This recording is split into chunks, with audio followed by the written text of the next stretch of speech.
네, 예배 자리에 나오신 여러분들 주님의 이름으로 환영하고 너무나 축복합니다. 우리 다시 한번 좌우 바라보시면서 인사하겠습니다. 환영합니다. 축복합니다. 시작. 환영합니다. 축복합니다. 참 잘 나오셨습니다. 오늘 우리가 함께 나눌 말씀은 이 요한복음 8장의 말씀인데요. 8장 1절부터 11절까지의 말씀을 같이 읽었습니다. 이 본문은 우리가 너무나 잘 알고 있는 이야기 중에 하나죠. 바로 가늠하다가 현장에서 잡힌 한 여인의 이야기입니다. 본문은 이렇게 시작합니다. 예수께서 감람산으로 가시죠. 이른 아침에 성전으로 나오시는데 많은 사람들이 모여 있었고 예수님은 그들에게 말씀을 가르치시는데요. 그런데 이 평온하던 성전이 갑자기 시끌벅적하고 떠들썩해지기 시작합니다. 왜였어요? 서기관들과 바리새인들이 이 한 여인을 끌고 와서 예수님 앞에 세운 거예요. 근데 그 여인은 어떤 여인이었어요? 간음하다가 현장에서 잡힌 여인이라고 합니다. 사람들은 분노에 차서 말하죠. 선생님, 모세의 율법은 이런 여자를 돌로 치라고 하셨는데 당신은 어떻게 하겠습니까? 라고 예수님을 예수님을 목적으로 삼죠. 근데 여기서 그 여자가 간음하다가 음행하다가 현장에서 잡혀온 여인이라고 했죠. 여러분, 이 음행은 단순한 이 도덕적인 일탈을 의미하는 것이 아니라 그냥 그대로 간음이죠. 결혼한 배우자가 다른 남자와 다른 여자와 이 관계를 맺는 이 간음을 뜻합니다. 그리고 구약 성경에 근거하면 레위기, 신명기 말씀에 근거하면 이런 죄를 범한 남녀 모두 그 현장에서 즉시 돌로 쳐 죽이는 것이 이 모세의 율법에 근거한 것이었습니다. 이 서기관들과 바리새인들 그리고 그 안에 있었던 사람들이 겉으로는 정의를 말하는 듯 하는 것처럼 보였지만 사실 이들의 진짜 목적은 여인에 대한 죄가 아니었습니다. 그 여인의 죄를 처벌하거나 죄값을 치르기 위함이 아니었죠. 그들은 이 사건을 통해 목적이 어디 있었습니까? 예수님을 시험하고자 했습니다. 근데 여러분, 여기서 예수님을 어떻게 난처하고 시험하게 만드는가를 잠깐만 설명하면은요. 그 당시 이스라엘은 로마의 통치, 지배 아래에 있다고 했었죠. 근데 로마가 전 세계적으로 이 역사적으로 봤을 때 오랜 기간 그 패권을 잡고 있었죠. 그럴 수 있었던 중요한 이유 중에 하나를 역사학자들은 뭐라고 삼냐면요. 로마는 뭔가 이런 공산주의처럼 뭔가 종교, 문화, 언어 이거를 획일화하거나, 그렇죠? 일본이 우리에게 식민을 삼았을 때 언어도 못 쓰게 했죠. 그렇죠? 한국말도 못 쓰게 했죠. 그리고 교회도 못 가게 했죠. 그러니까 억압했잖아요. 그래서 더 반감이 이제 일어난 거잖아요. 근데 이 로마가 롱런할 수 있었던 중에 하나는 뭐냐면요. 그 피지배 국가의 언어와 문화와 종교를 다 허용했습니다. 그리고 이처럼 로마는 피지배권의 이 종교적, 도덕적 재판권을 허용했습니다. 그런데 생명과 이 형벌에 관한 최종 권한은 로마에게 있다. 요거 하나만 지켜고 있었는데요. 그러니까 만약 그 순간에 서기관들과 바리새인들과 유대인들이 예수님께 이 사람이 모세 율법을 어겼습니다 라고 말하는 거는 사실 큰 문제가 안 돼요. 그런데 그 자리에서 돌로 치게 되면 지금 예수님은 어떤 법에 걸리는 거예요? 로마법에 걸리는 겁니다. 로마법은 생명과 이 형벌에 대한 최종 재판과 권한은 로마에게 있었다 그랬죠. 그렇죠? 그리고 또 만약에 예수님이 그 돌로 치지 않고 로마법으로 가게 된다면 또 어떤 비난이 쏟아져요? 어떻게 유대인이 그리고 하나님의 아들이라고 한 당신이 모세의 법을 어길 수 있습니까? 그렇죠? 이 유대인의 법에 근거하면 둘 다 그 자리에서 돌로 쳐 죽여야 된다 그랬죠. 그래서 이 사람들은 로마법과 율법 사이에 함정을 빠뜨려서 정교하고 교묘하게 이 종교의 덫을 예수님께 놓은 것이죠. 그 긴박한 순간에 여러분, 사람들의 시선이 다 어디 있었겠어요? 예수님에게 향하고 있었겠죠. 근데 여러분, 예수님 어떻게 하십니까? 오늘 말씀을 보니까요, 아무 말씀도 하지 않으시고 땅에 엎드려서 땅에 쪼그려서 그 땅에다가 무엇을 쓰고 계십니다. 무엇을 쓰고 계셨는가? 라는 이것에 대해서도 많은 의견들이 있습니다. 근데 그 중에 우리 대표적인 개혁주의의 입장에서 보면은 뭐냐면요, 예수님이 지금 조용히 손가락으로 땅을 그적그적 하셨다라고 본문에 기록되거든요. 그런데 무엇을 기록했을까요? 사람들이 모세의 율법을 언급했죠.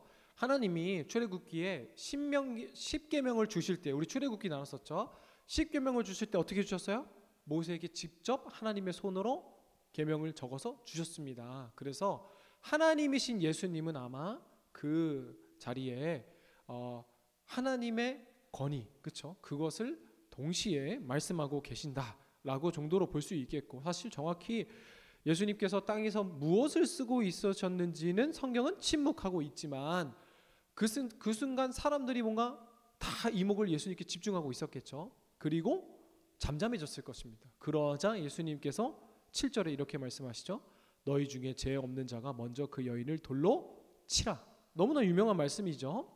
그 한마디에, 예수님의 한마디에 이 공기처럼 흩어지며 사람들의 손에 쥐었던 돌들이 하나 둘씩 땅에 떨어지더니 나이 많은 사람부터 젊은 사람, 어린애들까지 다 양심의 가책을 받고 한 사람씩 그 자리를 떠나기 시작합니다.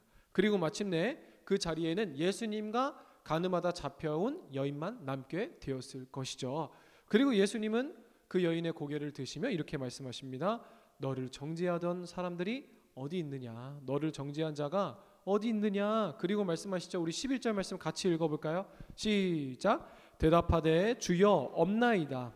예수께서 이르시되 나도 너를 정죄하지 아니하노니 가서 다시는 죄를 범하지 말라 하시니라. 아멘. 여러분, 오늘 본문 말씀이 우리에게 너무나 잘 알려진 말씀이지만 우리에게 주시는 교훈은 절대 작지 않을 것입니다. 오늘 이 말씀을 통해 우리에게 주시는 교훈이 무엇일까요? 그리고 우리가 하나님의 주권 아래 우리가 하나님의 자녀로 이 땅을 살아가면서 세상은 우연, 그리고 세상은 인연이라고 말하지만 우리 하나님 안에 우연이 있습니까? 아니요.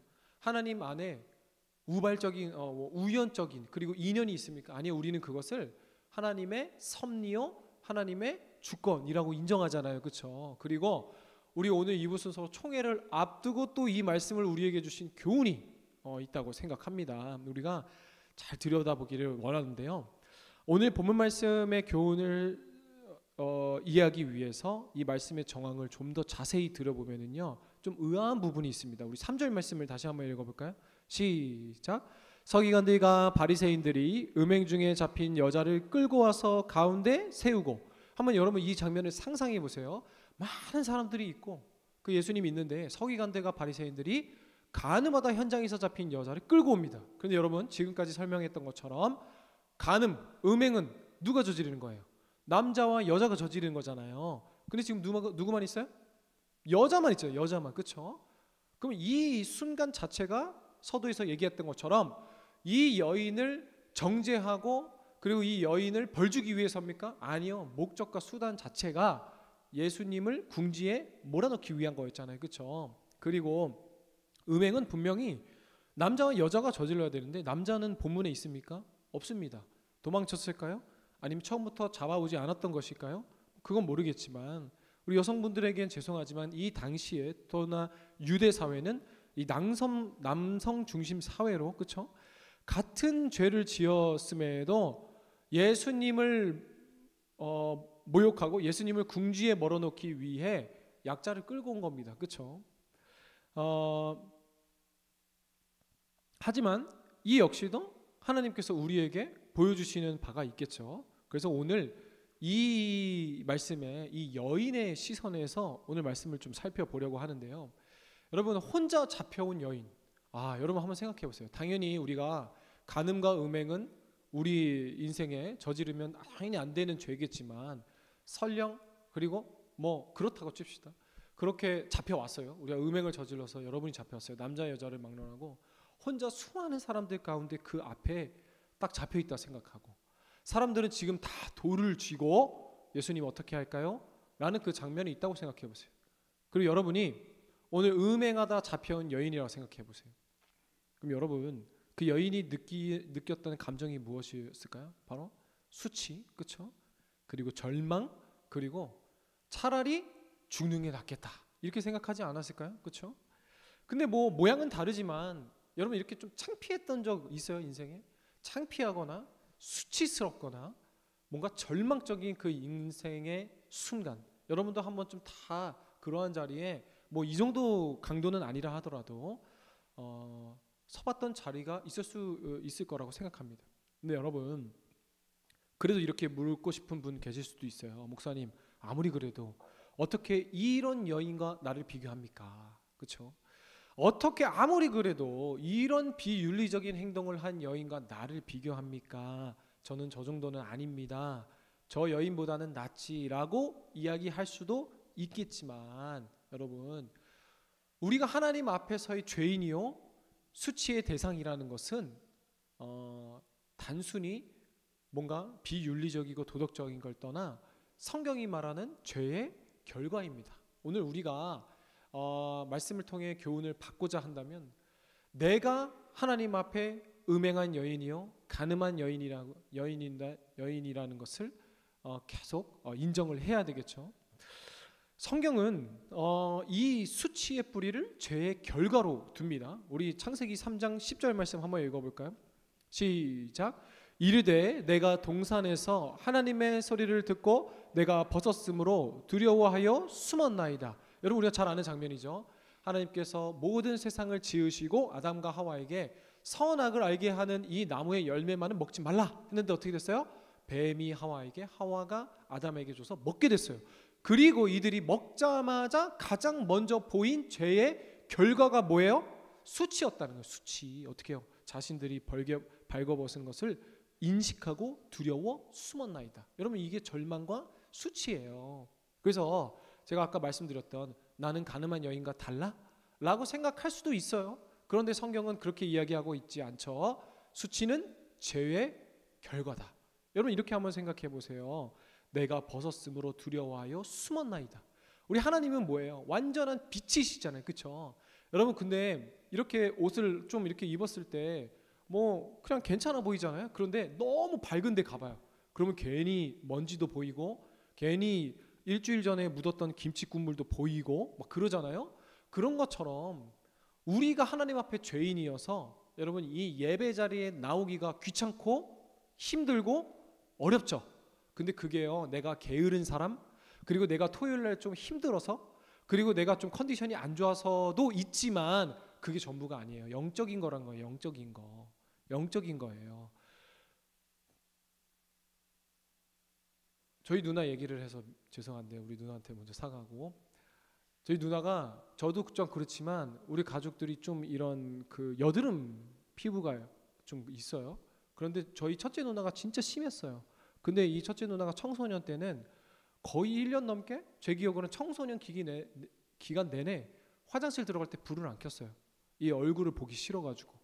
그리고 뭐 정말 이런 막 뭐 MT 교회 수련회 막 이런 것도 되게 싫어했어요. 막 화장 다 벗고 막 씻고 해야 돼서.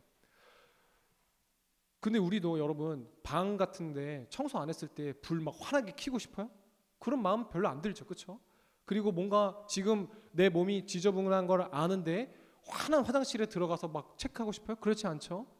그런 것처럼 여러분 우리는 하나님 앞에 이 죄로 수치스러운 사람들이에요. 영적인 존재라는 거예요. 여러분이 그냥 이 예배에 나오기가 좀 피곤하고 어렵고 아니면은 그래서 도 있지만 말씀드렸다시피 그게 전부가 아니라는 거예요.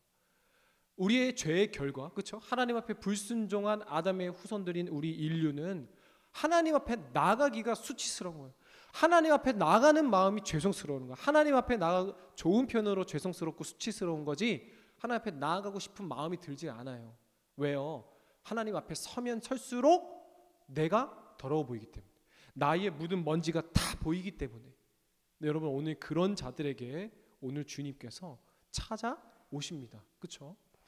이 수치라는 거를요 상담학적 그리고 심리학적으로 정의를 해보면 뭐냐면요, 죄책은 나의 행동적인 문제예요. 죄책은 내가 뭔가 잘못했어, 행동을 저질렀어.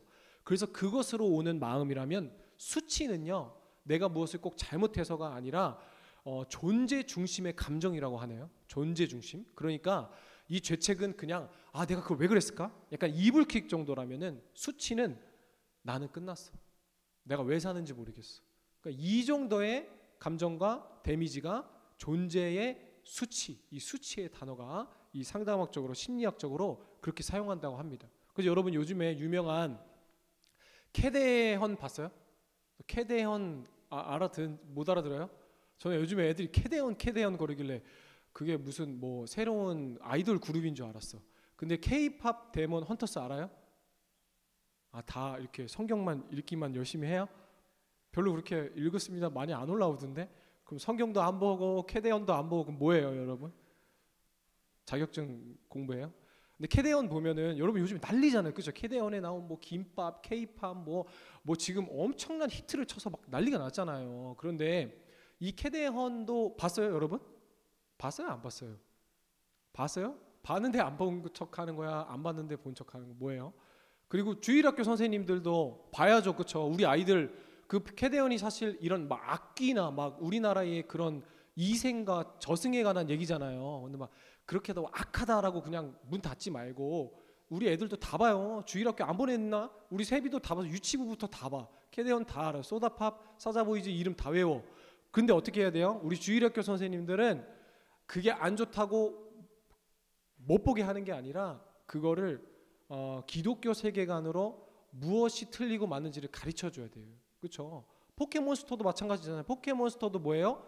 일본의 모든 정령과 귀신들을 몬스터로 만들어 놓은 거잖아요. 그렇죠? 그리고 주머니에 갖고 노는 게 포켓몬스터잖아요. 그 여러분 자녀들 포켓몬스터 다 귀 막고 살게 할 수 있을 것 같아요? 저도 그럴 수 있을 거라 생각했어요.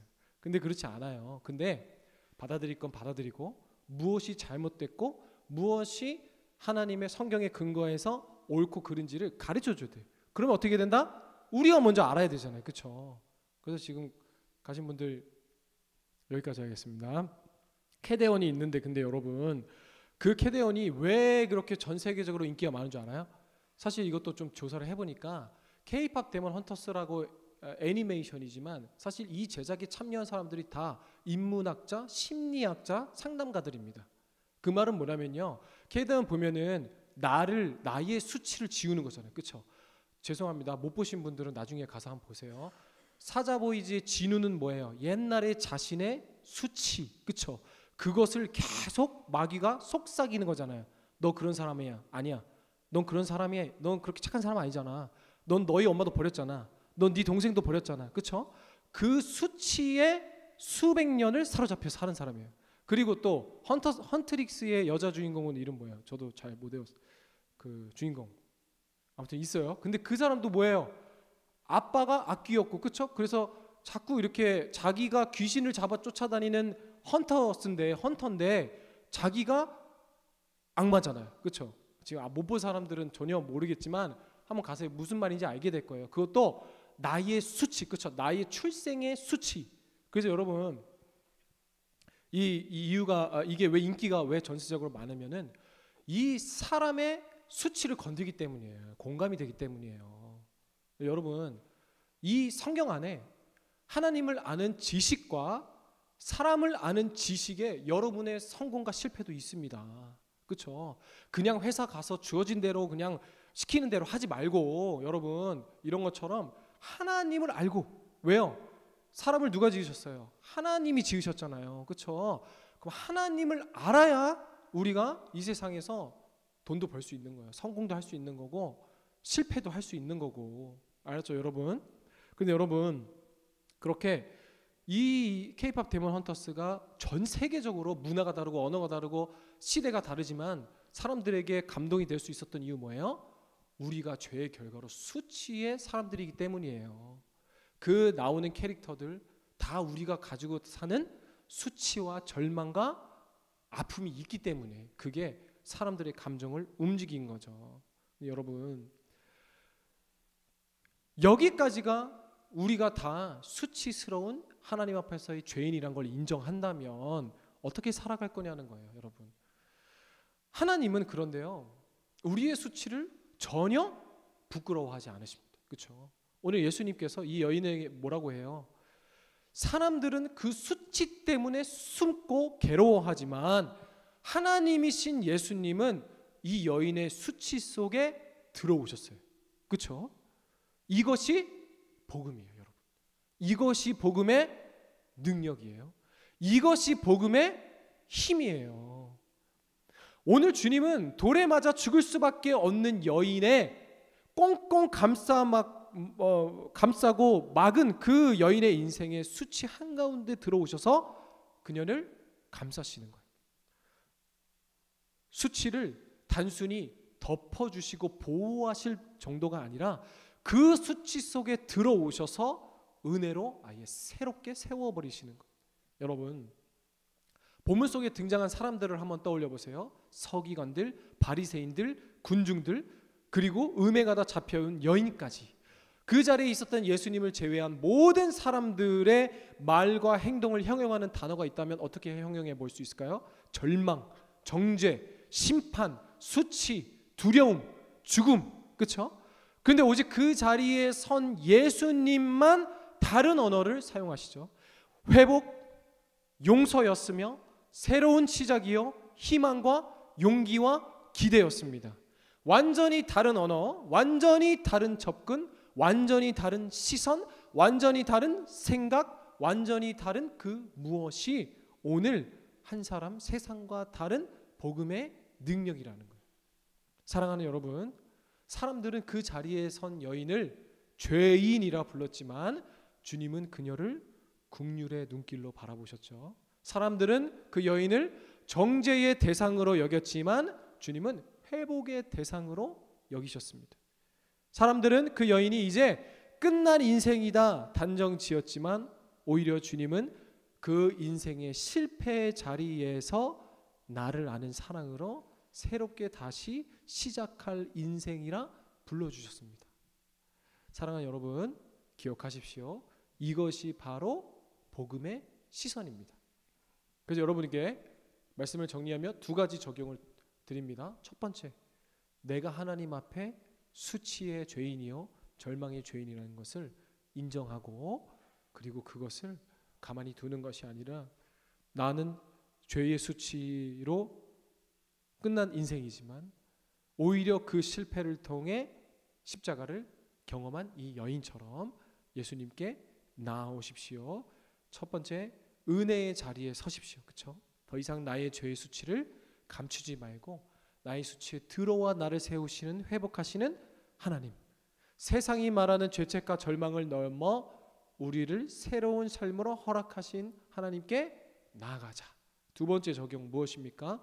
우리가 그렇게 예수님께 용서받고 우리에게 새로운 삶을 주신 것처럼 우리 역시 무엇입니까? 절망과 수치와 정죄와 비판과 죽음의 시선보다는 기대와 희망과 회복과 용서와 사랑의 시선을 갖자. 여러분, 이번 한 주 나아가면서 여러분이 만난 모든 상황 그 가운데서도 세상은 그렇게 이야기하지만 세상은 마땅히 이렇게 해야 하지만 오늘 주님의 마음을 닮아 복음의 시선 그리고 그 회복의 시선으로 갖고 우리 형제자매를 더욱더 사랑하며 또 기대와 용기의 시선으로 바라볼 수 있는 믿음의 삶 살아가길 주님의 이름으로 축복합니다. 우리 시간에 함께 받은 말씀 기억하며 또 총회를 준비하는 마음으로 우리 합쳐서 우리 한 가지만 위해서 기도합시다. 오늘 그 음행한 여인의 자리에 내가 섭니다. 주님, 그리고 나의 절망과 수치 속에 들어오신 주님, 나도 나의 사랑하는 형제 자매를 대할 때 정죄와 비판과 절망과 수치의 시선이 아닌 희망과 소망과 기대와 회복의 시선으로 바라보게 하여 주시옵소서. 예수님께서 십자가에 돌아가신 그 죽음의 목적과 부활의 목적이 나였던 것처럼 예수님의 죽음과 부활하심의 목적이 바로 너가 될 수 있음을, 너였음을 또 기억하는 한 주 되게 하여 주시옵소서. 우리 이어지는 2부 순서의 총회를 위해서도 함께 기도합시다. 절망과 수치와 우리의 정죄와 비판의 시선보다는 예수님을 닮아 회복과 기대와 복음의 시선, 용기의 시선을 갖게 하여 주시고 우리 형제자매를 그런 눈으로 바라보고 하나님의 믿음의 사람들이 마음껏 세워지게 하여 주시옵소서. 우리 주님 이름 크게 부르짖고 기도합니다. 주여, 사랑의 하나님, 오늘 우리가 이 음행한 여자의 자리에 섭니다. 우리를 긍휼히 여겨주시고 불쌍히 여겨주시옵소서. 주님을 만난 우리의 형제자매를 대할 때 역시 정죄와 비판과 절망과 수치의 시선이 아닌 희망과 소망과 기대와 회복의 시선으로 바라보게 하여 주옵시며 그들이 주님의 십자가의 목적이었음을 우리 역시 잊지 않게 하여 주시옵소서. 주님, 우리가 하나님 앞에 정말 그러한 정직하고 순결한 삶 사는 것은 물론이요, 또 우리의 수치를 회복으로 바꿔주신 주님, 은혜의 자리로 우리에게 새로운 생명을 허락하신 주님께 감사함으로 나아가게 하여 주시옵소서. 주님, 우리가 그러한 시선을 가지고 우리 형제자매를 대하게 하여 주옵시고 무엇보다 이어지는 이부 순서 우리 총회 가운데서도 하나님의 시선, 복음의 시선으로 총회를 바라보게 하여 주옵시고 정말 세상과 다른 시선으로 말미암아 하나님의 마음을 닮아 나아갈 수 있는 우리들을 허락하여 주시옵소서. 주님, 이어지는 모든 총회마다 우리 순서마다 주님께서 친히 간섭하여 주옵시고 이 모든 시간 가운데 더욱더 우리 세비 청년부를 견고히 세워나가며 하나님 앞에 죄책과 수치인심보다 주님의 수치의 자리를 은혜의 자리로 바꿀 수 있는 주님의 시선을 닮은 우리 모두가 되게 하여 주시옵소서. 주님 도와주시옵소서. 사랑의 하나님, 오늘 음행하다 잡혀온 여인의 말씀을 통하여 주님의 마음을 담게 하시니 감사를 드립니다. 우리를 긍휼히 여겨 주옵시고 불쌍히 여겨 주시옵소서. 우리가 먼저 주님 앞에 음행한 여인임을 고백합니다. 우리를 먼저 긍휼히 여겨 주시고 불쌍히 여겨 주시옵소서. 그 시선을 넘어 앞으로 우리 형제자매를 대할 때마다 또 우리 역시 정죄와 비판과 절망과 수치의 시선이 아닌 회복과 기대와 소망의 시선으로 바라보게 하여 주옵시고 주님께서 나를 위하여 이 땅에 오신 것처럼 너를 위하여 주님께서 이 모든 구속 역사를 행하셨다는 사실을 인정하고 고백하게 하여 주시옵소서. 우리 이어지는 2부 순서 2026년 총회를 위해서도 함께 기도합니다. 주께서 허락하시는 은혜가 있게 하여 주옵시고 순서마다 주님께서 친히 간섭하여 주시옵소서. 주 예수 그리스도의 이름으로 기도드립니다. 아멘.